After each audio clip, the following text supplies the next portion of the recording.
이건 사실 제가 이 메시지를 준비하면서 좀 사실 많이 망설였어요. 예. 저도 많이 돌아봤고, 그리고 우리 성도들을 정말 온전히 그 약속의 땅으로 이끌기 위해서 또 저를 지도자로 세우셨는데, 어떻게 하는 것이 우리 성도들을 잘 섬기고 이끄는 것일까, 리더 역할을 감당하는 것일까, 참 많이 고민했습니다. 그러면서 오늘 메시지를 제가 이렇게 준비하게 됐는데, 그냥 주신 마음들 이렇게 나누도록 하겠습니다. 오늘 메시지는 복음은 무리를 선동하는 것이 아니고 제자 한 사람을 만드는 것입니다. 복음은 무리를 선동하는 것이 아니고 제자 한 사람을 만드는 것입니다. 여러분, 어려운 시간들을 보내고 있습니다. 맞습니다. 왜 어렵냐면 언제 끝날지를 모르기 때문에 그래요. 이게 아무도 예측하지 못한 정말 저도 이런 때가 있었나 싶을 정도로, 그렇게 오래 살지는 않았는데 그래도 내일 모레 50을 바라보고 있는데 오래 산 거죠. 할렐루야. 이런 때가 있었나 싶을 정도로 아마 그러실 거예요. 그죠? 어려워요. 그리고 전문가들에게 들려오는 소식은 그렇게 반가운 소식들은 아니에요. 백신 개발, 이게 사실 힘들어요. 이게 사실 쉬운 건 아닙니다. 왜냐하면 어떤 약 개발하는 것이 뭐냐면 기존 있었던 약들의 리포지셔닝 하는 거거든요. 다시. 그러니까 우리가 그 다음 단계의 백신들을 만들어 본 적이 없단 말이에요. 지금 메르스 이후에도 다 멈췄고, 그러니까 그 위에 리포지셔닝 하면 이게 좀 빠를 텐데 그게 없으니까 이게 힘든 겁니다. 다시. 그래서 정말 치료자가 빨리 나오길 바라고, 그래서 우리가 좀 긴 호흡을 갖고 주님이 만드신 이 시간들을 잘 통과해야 합니다. 코로나로 인한 이번 어려움은 어떤 특징이 있냐면 특별한 사람, 단체, 어떤 나라만 힘든 것이 아니라 모두가 어렵다는 거예요. 그게 비극이자 위로입니다. 할렐루야. 그죠? 비극이자. 나만 힘들고 우리나라만 어려우면 얼마나 힘들겠어요. 예전에 이제 중국 터지고 그리고 우리나라 터졌을 때 다른 나라에서 막 우리나라 봉쇄하고 그럴 때 막 마음이 힘들었잖아요. 근데 지금은 다 어려우니까. 이게 위로가 되면 안 되는데, 할렐루야. 힘든 것이 아니라 모두가 어렵다는 특징이 있습니다. 모두가 겪는 이 어려움의 시대가 성경에서 말하는 마지막 때랑 비슷해요. 성경에 기록된 마지막 때의 일은 어떤 특별한 장소, 나라에만 국한된 것이 아니라 모든 나라 사람들에게 일어날 일이고 적용되는 일입니다. 그래서 모두가 겪는 이 어려움을 통해 성경에서 기록된 마지막 때에 대한 느낌이 어떤지 조금은 느껴보는 것 같아요. 이렇겠구나. 이 강도는 더 세지겠죠. 그러나 모두가 이 어려움을 겪는다는 면에서 마지막 때의 특성과 굉장히 비슷하다는 거예요.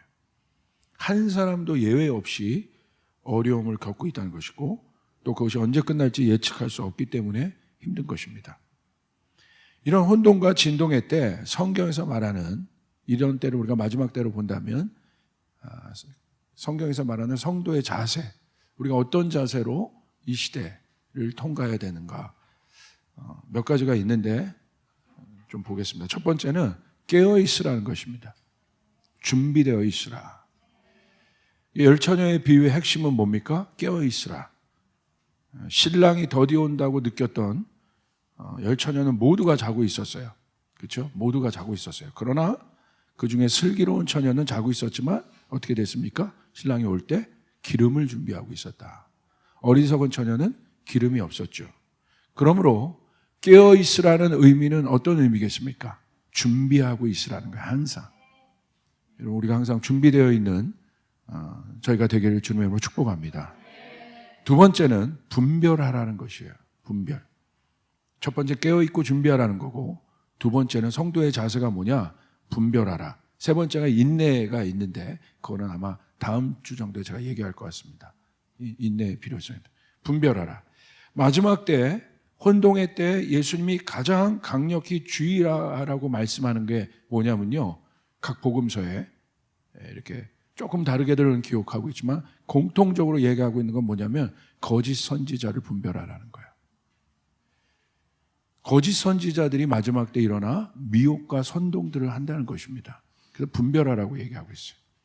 마가복음 13장 21절 23절에 이렇게 기록되어 있습니다. 그때 누가 너희에게 보아라 그리스도가 여기에 있다, 보아라 그리스도가 저기 있다 하더라도 믿지 말아라. 거짓 그리스도들과 거짓 예언자들이 일어나 표징들과 기적들을 행하여 보여서 할 수만 있으면 선택받는 사람들을 홀리려 할 것이다. 그러므로 너희는 조심하여라. 내가 이 모든 일을 너희에게 미리 말하여 둔다. 경고하셨어요. 누가 일어날 것이다? 거짓 선지자들이 일어날 것이다. 혼돈의 때에 일어날 것이다. 마태복음 7장 15절 16절에도 이렇게 기록되어 있어요. 거짓 예언자들을 살펴라. 그들은 양의 탈을 쓰고 너희에게 오지만 속은 굶주린 이리들이다. 야, 이게 무서워요. 양의 탈을 쓰고 온다는 거예요. 그러니까 이게 알아보지 못한다는 거예요. 근데 속을 보니까 굶주린 이리들이라는 거예요. 아니, 네. 너희는 그 열매를 보고 그들을 알아야 한다. 가시나무에서 어떻게 포도를 따며 엉겅퀴에서 어떻게 무화과를 딸 수 있겠느냐. 거짓 선지자들에 대한 예수님의 경고는 강력해요. 그리고 분명합니다. 양의 탈을 쓰고 있지만 속은 굶주린 이리들이라 분명히 말씀하고 있습니다. 그런데 분별하라고 얘기하시는 거예요. 거기서 멈추지 말고. 어떻게 분별해요? 열매를 보고 알게 된다. 반드시 열매로 나타난다. 그러니까 가시나무가 포도 열매를 맺을 수 없다. 예. 그러니까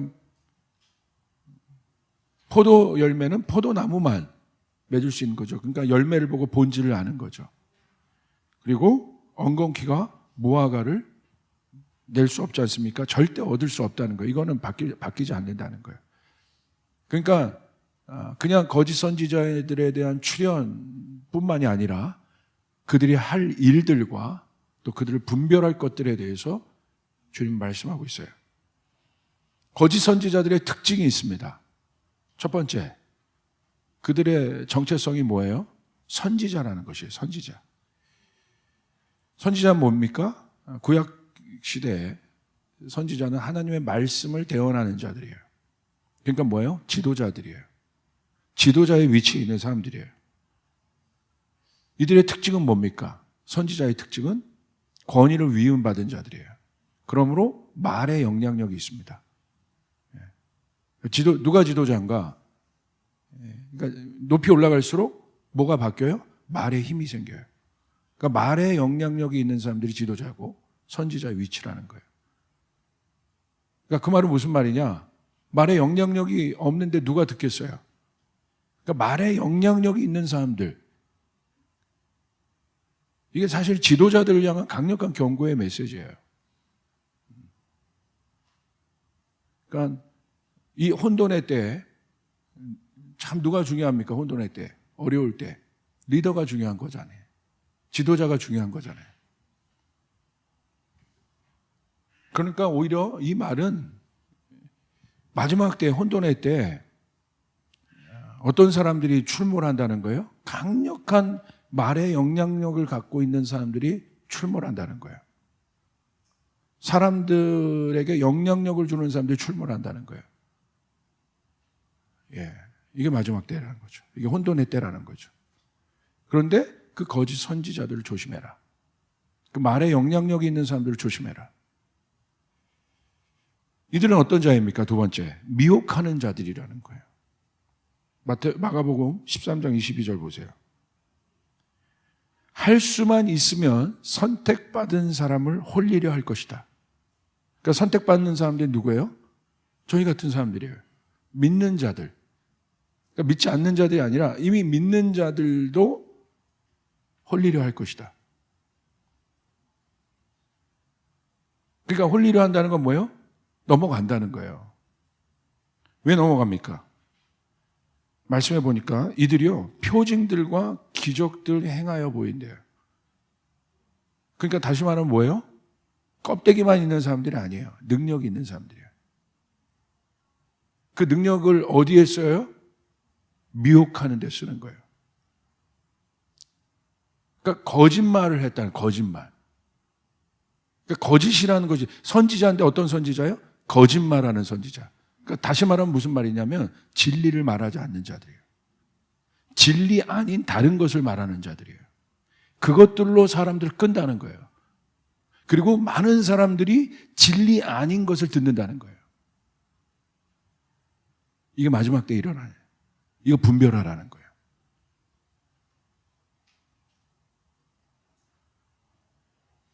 능력을 가진 사람들이 여러분 얼마나 여러분 집중됩니까? 그러니까 이 사람들이요, 사람들의 이목을 집중시키는 자들이라는 거예요. 능력이 있으니까. 다시 말하면 이들을 따르는 사람들이 많다는 겁니다. 예. 여러분 혼돈의 때 보십시오. 따르는 사람들이 많아요. 어렵기 때문에 뭔가 어려울 때 의지하고 싶은 마음들이 있거든요. 예. 그러니까 막 찾아요. 그러다 걸리는 거죠. 특별히 제가 주목하고 싶은 것은 군중들의 집중을 받는 사람들이라는 거예요. 군중들의 집중. 많이 이게 저도 경각심을 갖고 이 메시지를 준비했습니다. 이때 성도들의 자세는 어때야 하는가? 혼돈의 때 거짓 선지자들을 주의하고 분별하라고 하는 말씀은 그에 반하는 다른 준비가 우리 안에 필요하다는 것입니다.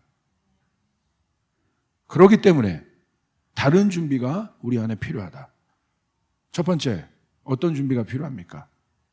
이제 거짓 선지자들의 특징을 봤어요.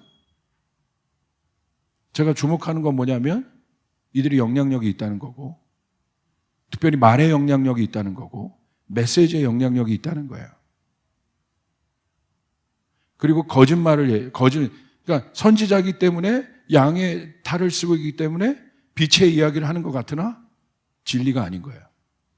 그것들로 사람을 선동한다는 거예요. 진리 아닌 것들로 사람들을 선동한다는 거예요.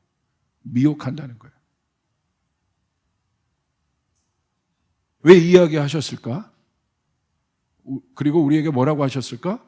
열매를 보고 분별하라고 그랬어요. 첫 번째, 우리가 정리해 봐야 됩니다. 그렇기 때문에 가장 중요한 것은 어떻게 분별할 수 있느냐? 만약에 지도자이건 이건 나에게도 해당되는 거죠. 각자에게도. 우리 교회에게도. 한국 교회에게도.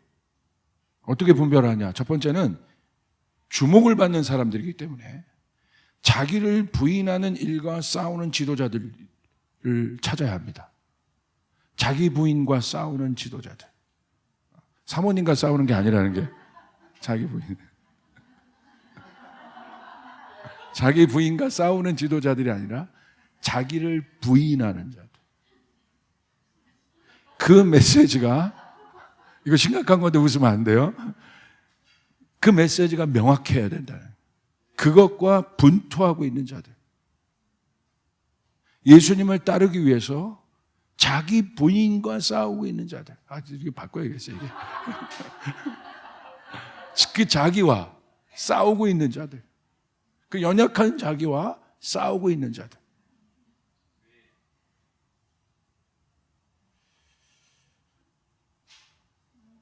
제가 주목한 부분이 이거예요. 거짓 선지자의 특징이 그들이 가진 능력으로 사람들을 미혹하기 때문에 사람들의 주목을 받는다는 거예요. 그러므로 마지막 때에 일어나야 될 리더들은 주목받는 일들을 두려워하는 사람이어야 돼요. 할렐루야. 주목받는 일이 얼마나 두려운 것인가. 많은 사람이 어떤 사람을 따라요. 그것이 얼마나 두려워하는 것인가. 특별히 목회자들이 이 부분을 두려워해야 합니다.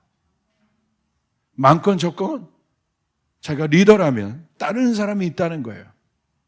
두려워해야 되는 거예요. 각 사역자들은 이 부분을 두려워해야 되는 것이에요. 엄청난 메시지예요. 주님이 성도들에 대해서 이야기하지 않아요. 마지막 때.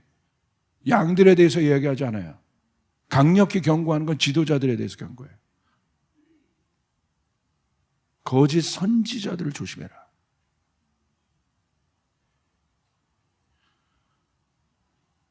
지도자들에 대한 분별은 예수님이 나무 비유로 말씀하셨던 것처럼 말씀을 듣고 우리가 분별해야 합니다. 그 말씀 안에 자기를 부인하는 일이 있어야 합니다. 십자가의 메시지가 있어야 합니다. 복음이 있어야 합니다. 예수 그리스도가 선명해야 합니다. 아멘. 이거 말고 다른 것들로 선동한다는 거예요. 그러므로 어려울 때는 본질로 들어가서 기초를 튼튼히 해야 되는 거예요. 딴 거 보면 안 돼요. 단단히 기초를 먹어야 되는 거예요. 분명히 해야 돼요. 예수님이 누군가, 기독론이 뭔지 알아야 돼요. 교회론이 뭔지 알아야 돼요. 성령론이 뭔지 알아야 되는 것이에요. 분명히 정립해놔야 되는 거예요. 분명하게. 흔들리면 안 됩니다.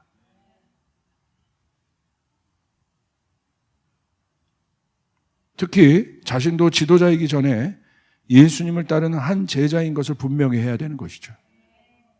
그것을 계속해서 말하고 있어야 돼요. 나도 지도자이기 전에 나도 예수님을 따르는 사람이다. 예수님을 따른다면 자기를 부인하는 일과 싸울 수밖에 없어요. 싸울 수밖에 없어요. 왜냐하면 누군지 나를 따라오려거든 자기를 부인하고 자기 십자가를 지라고 했기 때문에 예수님을 따르는 사람들은 자기 안에 분투가 일어날 수밖에 없어요. 당연한 것입니다.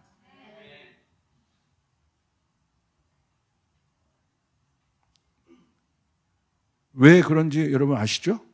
말씀드렸어요. 이것이 분별의 키입니다. 마태복음 12장 34절에 왜 우리가 그 메시지를 보고 알아야 하는가? 들어보십시오. 이렇게 기록되어 있어요. 독사의 자식들아, 너희는 악하니 어떻게 선한 말을 할 수 있느냐? 이는 마음에 가득한 것을 입으로 말함이라. 예수님이 영적 원리를 얘기하셨어요. 어떤 영적 원리가 있어요? 마음에 가득한 것이 입으로 나온다는 거예요. 그러니까 우리의 말은 굉장히 중요한 거예요. 그러니까 그 말을 보고 분별이 되는 거예요. 마음에, 여기 써 있죠. 마음에 가득한 것이 입으로 나온다.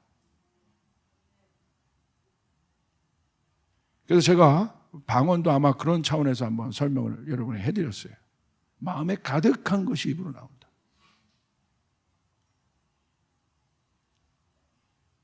그렇기 때문에 자기를 부인하는 메시지를 하는 사람은 적어도 자기가 주목받는 일이 얼마나 두려워하는 일인지를 압니다. 한 사람이라도 자기를 따른다면, 수만 명이 따를 수도 있지만 한 사람이라도 자기를 따른다면 그 위치에 있는 것이 얼마나 두려운 일인 줄 알아야 되는 것이죠. 자신의 연약함을 정직하게 말해야 합니다. 위선 떨면 안 돼요. 자기 과신, 교만이 아니라 자기 생각의 철학과 경험을 말하는 것이 아닌 예수 그리스도를 만난 사실을 분명히 해야 합니다. 예수님도 언제나 군중들의 주목을 피해 어떻게 하셨습니까? 한적한 곳으로 가셨어요. 예수님이 그 군중 속에 계시지 않았다는 거예요. 우리가 주목해야 될 것이. 그러나 바리새인들은 군중 속에 있는 것을 즐겼어요.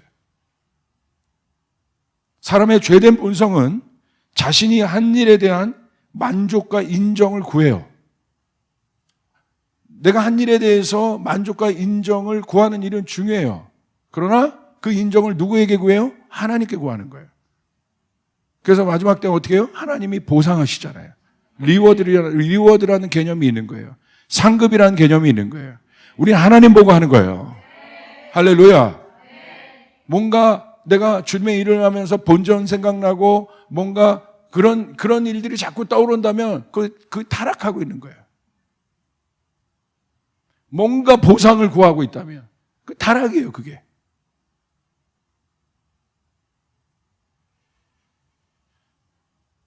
사람의 만족과 인정을 구하는 그곳이 바로 타락의 자리고 변질의 자리입니다. 그게 누굽니까? 사울 왕이죠. 사람의 인정을 구하고자 하는 마음에서 떠나야 합니다. 그곳에서 뿌듯하게 왕노릇하고 싶어하는 마음들이 있어요. 우리가 어떤 마음이 있습니까? 실패하는 자리는 빨리 피하고 싶죠. 그러나 뭔가 내 노력으로 성공한 자리는 내가 계속 있기를 원하는 거예요. 내가 뭔가 어떤 모임을 잘 했으면 그 속에 계속 눌러앉아 뭔가를 즐기고 싶은 거죠. 그 마음이 있는 거예요. 좋아요를 눌러줬으면 좋겠다고 하는 마음이 있는 거예요. 있는 거예요. 본능이에요. 그러나 거기에 나의 모든 것을 묶어서 그곳에 나의 모든 삶이 묶여 있다면 그것은 이미 독이 되기 시작한 것입니다. 변질되기 시작한 거예요. 주객이 바뀌기 시작했다는 거예요. 결국 무슨 싸움이냐? 마지막 때는 보좌의 싸움이에요. 내 마음 안에 주님이 통치하시는 보좌가 분명한가? 그것에 대한 확인입니다. 여러분 명심하시길 바랍니다. 하나님을 대적한 사탄의 교만은 주님의 보좌에 자신이 앉겠다는 거예요. 자신이 인정받겠다는 거예요. 자신이 주목받겠다는 거예요. 그게 거짓 선지자들이랑 똑같은 거예요. 그 마음이 하나님이 가장 싫어하는 교만임을 명심해야 합니다. 그렇기 때문에 의도적으로 예수님을 군중의 주목으로부터 피하려고 했어요. 얼마나 많은 곳에서 예수님을 높였겠습니까? 거기서 뿌듯하게 왕노릇하고 있었다면 여러분 거기서 타락이 시작됐겠죠. 변질이 시작됐겠죠. 다윗도 언제 타락했습니까? 권력의 정점에서 타락했다는 사실이에요. 오히려 모든 것이 좋을 때 타락했다는 것이에요. 능력이 있을 때 타락했다는 것이에요. 제가 7월달 듣는 마음 칼럼도 썼는데 매에는 장사가 없다. 바짝 엎드려야 될 때이다. 지금은 바짝 엎드려야 될 때입니다. 여러분 미국도 가잖아요. 그러니까 미국 보면 할 말이 없는 거예요. 어느 나라가 장사가 없는 겁니다. 지금은 바짝 엎드려야 될 때예요. 할렐루야. 주님이 은혜를 주시길 때까지 엎드려야 될 때입니다. 아멘. 두 번째, 복음은 무리를 선동하는 것이 아니고 제자 한 사람을 만드는 것입니다. 이런 마가복음 13장 21절을 보십시오. 이 거짓 선지자들이 이렇게 얘기해요. 보아라, 그리스도가 여기에 있다. 보아라, 그리스도가 저기 있다 하더라도 믿지 말아라. 이들의 특징은 군중을 선동하는 자들이에요. 뭐라고 얘기해요? 진리가 저기 있다. 진리가 여기 있다고 얘기해요. 진리가 어떻게 여기 있고 저기 있다고 할 수 있겠어요? 그리스도가 어떻게 여기 있고 저기 있다고 할 수 있겠어요? 그러니까 사람들은 어떻게 해요? 이리로 끌고 갔다. 저리로 끌고 갔다. 진리 아닌 것을 자꾸 맛보게 하는 것이에요. 그리고 여기에 갔는데 뭐라고 얘기해요? 이게 진리로 해서 따라갔는데 자기가 던진 말에 책임이 없어요. 소위 성령운동 하시는 어떤 분들 중에 너무나 확실하게 미래에 대해서 예언하는 사람들이 있어요. 이렇게 되고 심판은 이때가 될 것이다. 그렇게 안 된 게 많아요. 안 될 수 있어요. 확신을 줬는데 그래서 선포했어요. 안 될 수 있어요. 그런데 자기가 잘못했다, 자기가 잘못 봤다, 잘못 들었다고 책임지는 리더는 제가 본 적이 없어요. 많은 사람들을 선동해놓고 무서운 메시지를 하면서 곧 북한이 쳐들어올 것이다, 하나님은 심판하시다, 며칠 내 이 기간까지 디데이다. 얼마나 쏙쏙 들어옵니까? 유튜브 보세요. 그런 사람들 조회수가 얼마나 많이 올라가나. 그리고 그 기간이 지나요. 아무 말 안 해요. 그리고 또 다른 이슈를 만들어요. 또 사람들이 거기로 다 끌려 들어가요. 또 조회수가 높여져요. 뭐 하는 짓입니까? 왜 책임 안 집니까? 잘못 볼 수 있다는 거예요. 잘못 들을 수 있다는 거예요. 그거 뭐라고 하는 게 아닌 거예요. 그러나 잘못 봤다면, 그 디데이를 얘기했다면, 그 디데이가 넘었다면, 국가적인 막 엄청난 예언들을 선포했는데 아무 말 안 해요. 확신 있게 말해놓고 아무 말 안 해요. 잘못 인정하면 뭐 덧나요? 그럴 수 있는 거죠. 정직하게 얘기해야죠. 내가 잘못 본 것 같다, 아닌 것 같다, 다시 엎드려 기도하겠다. 이런 워딩을 갖는 사람이 없어요. 거짓 선지자들의 미혹에 가장 비슷한 단어가 제가 찾았어요. 선동이란 단어예요. 선동은 사전적 정의로 보니까 남을 부추기어 어떤 사상을 갖게 하거나 행동하도록 조장하는 걸 말해요. 제가 주의하고 있는 건 뭐냐면, 만약에 점점 우리 힘으로 할 수 있는 일들이 더 없어진다면 지도자들 안에 유혹들이 들어올 건데, 그 유혹은 뭐냐면 매니플레이트 하는 겁니다. 조장하는 거예요. 예를 들어 이런 거죠. 뭐 캐톨릭의 어떤 것이 교리화됐는데, 성만찬 같은 것도 그런 거죠. 커뮤니언 서비스 같은 경우도 이 공예배의 어떤 것들을 강화하기 위해서, 물론 그것만 있는 것이 아니라 사제권을 강화한 거죠. 그래서 사제가 주는 것만, 그건 굉장히 영적으로 중요한 의미예요. 권위의 문제에 있어서도. 그러나 그것만 예배라고 인정하기 때문에 모든 사람은 딴 데서 예배하면 예배할 수 없는 거예요. 그거 아닌 거예요. 본질에 대한 건 아니거든요. 중요한 논의의 거리는 되겠지만, 제가 우려하는 것은 많은 부분에 매니플레이트 하는 것이 있을 것이다.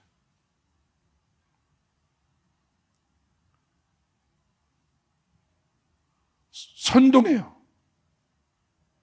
선동이 왜 무섭냐? 선동은 무리의 힘을 만드는 자들이에요.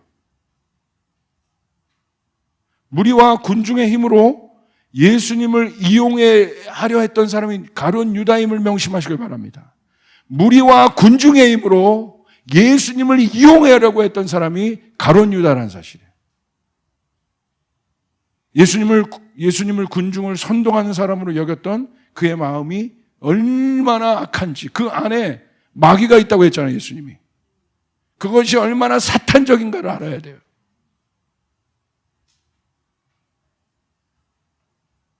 저도 선동가적 기질이 강한 사람이에요. 제 마음에 못을 박으며 선포하고 있는 거예요. 복음만을 말하리라, 진리만을 말하리라, 어떤 경우라도. 할렐루야.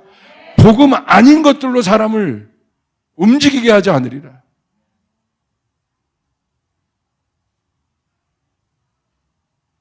복음의 본질에서 떠난 다른 어떤 것으로 사람의 마음을 얻어 군중의 힘을 만들고자 하는 사람들이 선동가입니다. 제가 선동가의 정의를 합니다. 복음 말고, 십자가 말고, 예수님 말고 다른 어떤 이슈들, 그것이 무슨 어떤 이슈든 그 본질 말고 다른 것들로 사람의 마음을 얻고 무리의 힘을 만들려고 하는 자들이 선동가라는 거예요.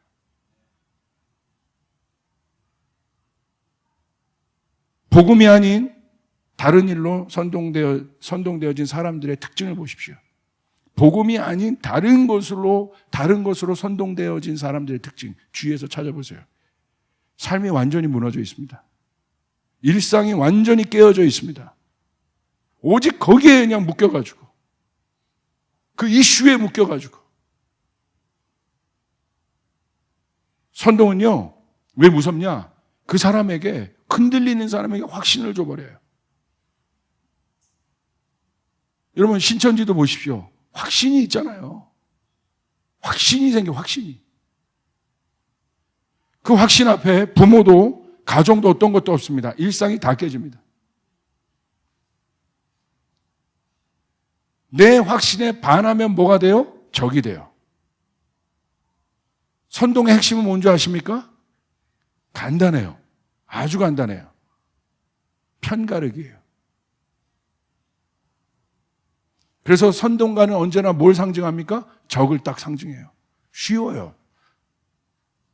우리가 무너뜨려야 될 적, 무너뜨려야 될 이슈, 무슨 정부. 왜 그렇습니까? 제가 한 선동했던 사람이기 때문에. 제가 예수님 성령 받기 전에 좌의 끝판왕에 있던 사람이기 때문에 이 선동 알아요. 지금 어떻게 이렇게 변할 수 있느냐? 성령밖에 없습니다. 우자도 아니고 위파로 변한 거. 할렐루야. 성령밖에 없어요.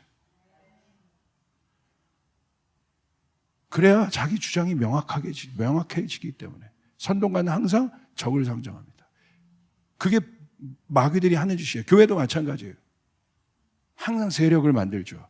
그리고 적을 상징하죠. 신천지가 그 방법 갖고 들어와서 선동한 거죠. 장로가 적이다. 목사가 적이다.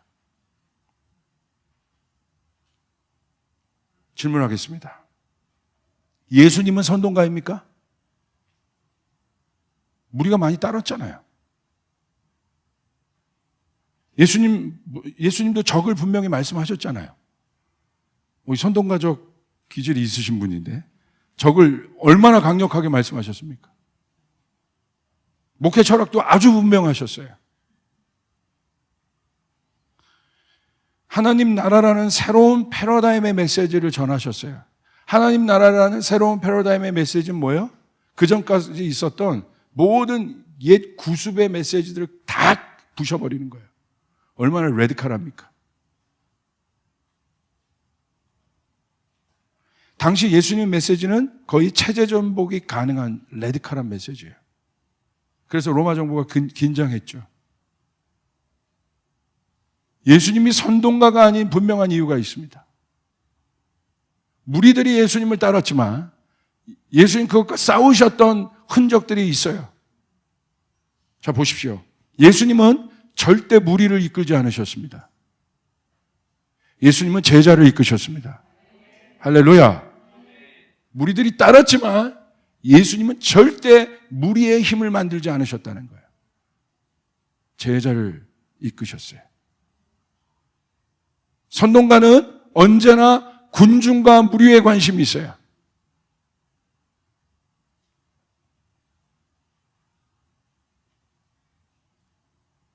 그래서 한 선교 이제 다른 말로는 동원가라고 해요. 동원가들. 그건 좋은 뜻이에요. 선교도 동원이 돼야 되잖아요. 선교를 동원하는 한 선교사님이 계셨어요. 강력하게 막 선포하더라고. 하나님 나라를 위하여 뛰어들어야 된다. 젊은이 막 그 메시지를 들으면 가슴이 뜨거워요. 맞죠? 동원가는 필요합니다. 저는 선동가 동원가입니다. 그런데 한국교회는 막 비판하시더라고. 이런 일에 동원시키지 않는 한국교회에 대해서. 잠잠히 있는 것 같은 한국교회에 대해서. 제가 그래서 그 선교사님 만나서 얘기했어요. 선교사님도 교회를 해보세요. 한 영혼을 회심시켜서 똥기저귀 갈아치우면서 밥 먹여가면서 이유식 먹이고 밥 먹이고 그 다음 단계, 그 다음 단계, 그리고 이제 단단한 음식을 먹을 때 이제 성교주를 보게 하고, 이 과정이 얼마나 힘든지. 그게 모판이라고 해요. 모판. 교회를. 이게 소덜리티, 모덜리티에 대한 논쟁인데 모판입니다. 그 파라처치의 핵심 뭐예요? 이 교회 모판을 세우는 거예요. 모판 없이 어떻게 동원이 됩니까? 그런데 어떻게 얘기해요? 이 과정 다 무시하는 거예요. 그래서 제가 뭐라고 그랬어요? 선교사님, 그렇게 비판하실 거면 교회를 세우세요. 그리고 전도해서 이육식부터 먹이고, 지금 그 동원 메시지까지 얼마나 오래 걸리는지 한번 해보세요. 다른 얘기 합시다. 얼마나 제가 미웠을까? 네. 선동은 사실 쉬워요. 조금만 그런 기질이 있는 사람들. 그러니까 주님 뜻에 맞는 동원가냐 저 사람이 선동가냐 보려면 내면이 정리되는 사람인지를 봐야 돼요. 내면이 어린 양의 마음으로 정리가 돼 있어야 합니다. 세례요한은 겉은 굉장히 과격했지만 내면은 어린 양을 바라보고는 아주 순전한 사람이었어요. 그래서 자기를 낮춘 것이에요. 무리가 따랐지만, 그리고 무리를 이끌었어요. 주님 나라로 이끌었지만, 동원시켰지만 그는 자기를 부인하는 사람이었어요. 여러분, 예수님은 선동가입니까? 동원가입니까?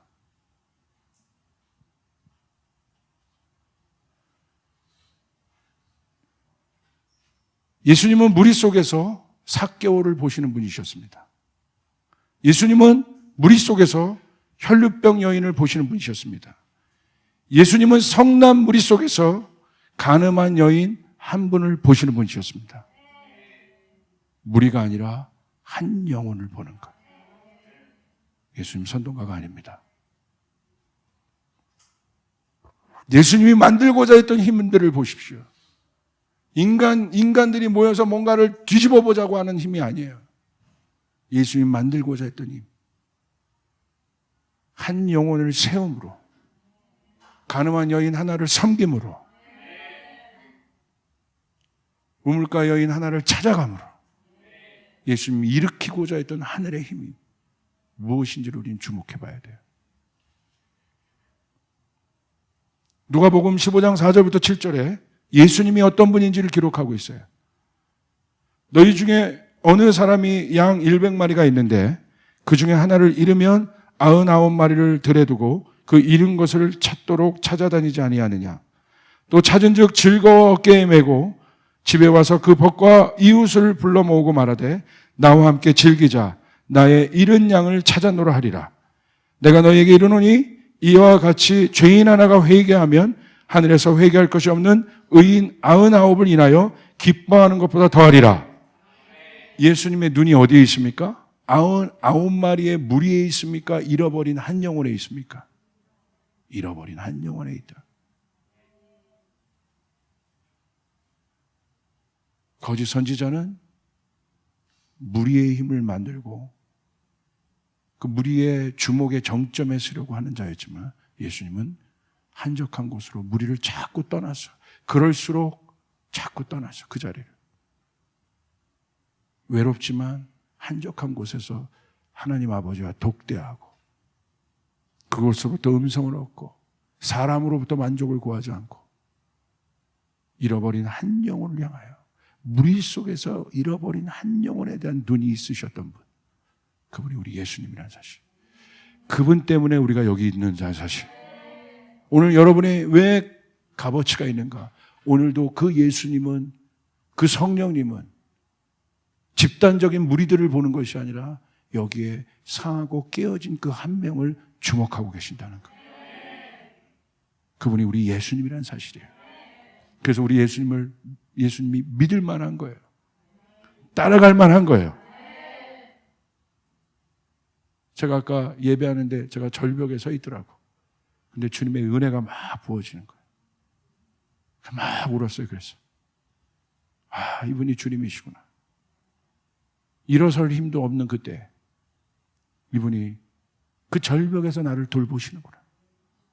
근데 그때 마침 그 마음으로 막 예배하고 있는데 그 장면이 보인 거예요. 정경 간사님이 하늘에 이게 나예요. 그 주님이 나를 돌보시는 거예요. 아멘. 이제 오순절 이후로 제가 받았던 메시지가 이것입니다. 진정한 애아들, 하나됨.